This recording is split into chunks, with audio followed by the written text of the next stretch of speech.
Hi everyone, it's Marisa from bumblebeeapothecary.com, and today I'm going to explain how to do the dairy introduction protocol.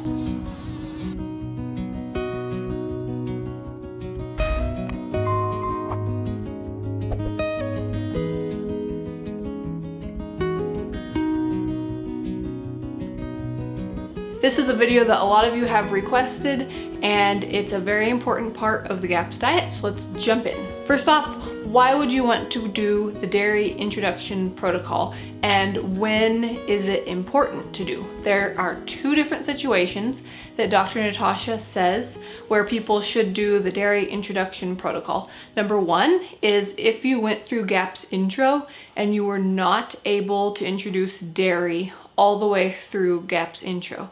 The second situation when you would want to do the dairy introduction protocol is if you don't really have that severe of digestive problems and you decide to not do the GAPS introduction diet at all and to just go to the full GAPS diet. Then she recommends following the dairy introduction protocol there as well. There are 7 steps to following the dairy introduction protocol, and before you begin, Dr. Natasha recommends taking all dairy out of your diet for 4 to 6 weeks.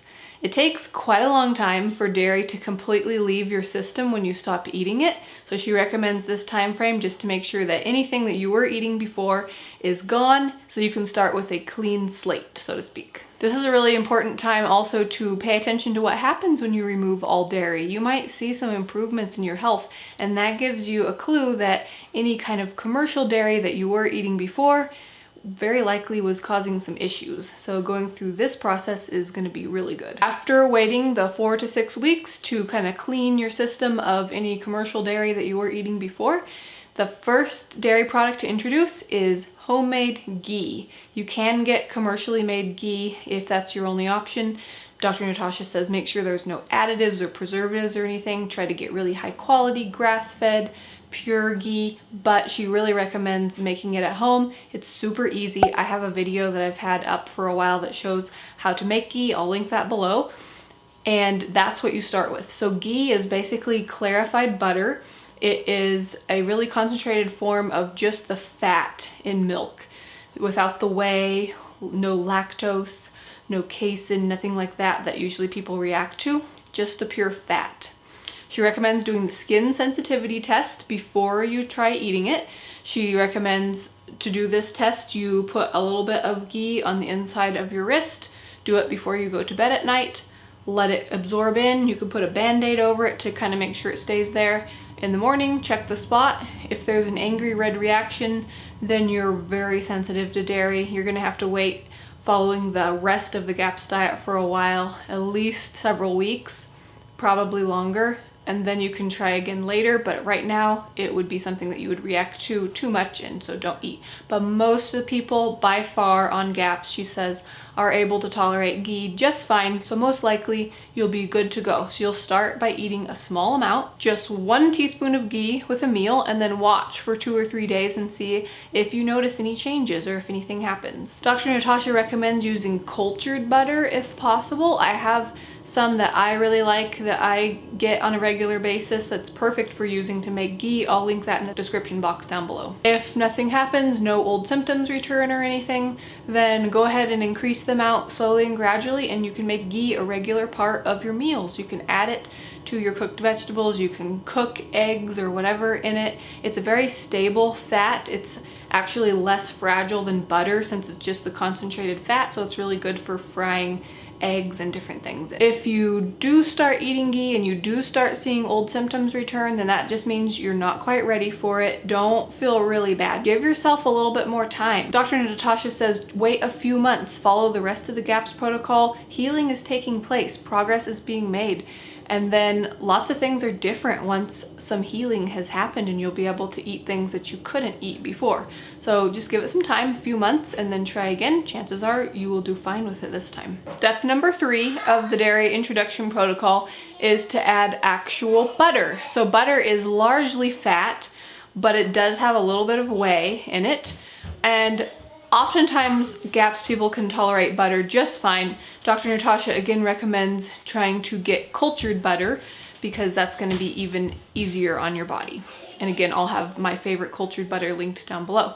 The process is, again, to start with a small amount, 1 teaspoon with a meal, and then watch for 2 or 3 days and see how you do. Make sure no old symptoms come back.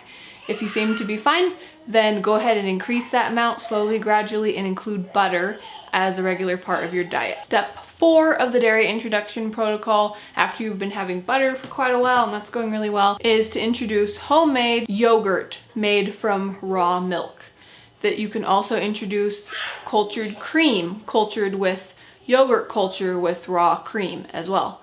So yogurt is going to have a lot more protein in it than ghee or butter did, which is the next advanced step in this dairy introduction protocol. Again, you're going to start with just 1 teaspoon at first, wait a few days and see how you do, and then gradually increase. Now, yogurt is the first more live, fermented dairy product that you're adding, so you're going to want to watch this step very carefully, because as you introduce that live probiotic bacteria, you will probably start to see a bit of die-off, and you want to go very slowly to make sure that doesn't happen too fast. Just really pay attention to your body.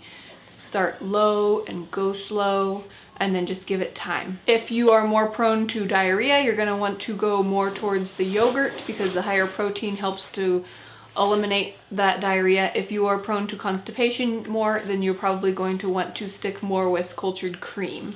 Whichever route you go, just listen to your body, see what you do well with, what works well for you, and then increase slowly again up to a pretty large amount per day, like a cup a day or more, just listening to your body depending on what sounds good. And then add those and continue to keep them as a regular part of your diet. Step 5 of the dairy introduction protocol is to introduce homemade kefir and kefir cultured cream from raw milk and raw cream. Now, kefir is more powerful than yogurt in its beneficial probiotic strains. Yogurt has beneficial bacteria and a few strains of yeast. Kefir has a lot more bacteria and a lot more strains of beneficial yeast. So it's a very powerful, very healing food. Very important to get to that point to be able to add it, but you just have to be aware that you're introducing that much more powerful bacteria into your system. So you want to go very slowly and make sure that you don't do too much too fast, because you don't want to be uncomfortable with die-off.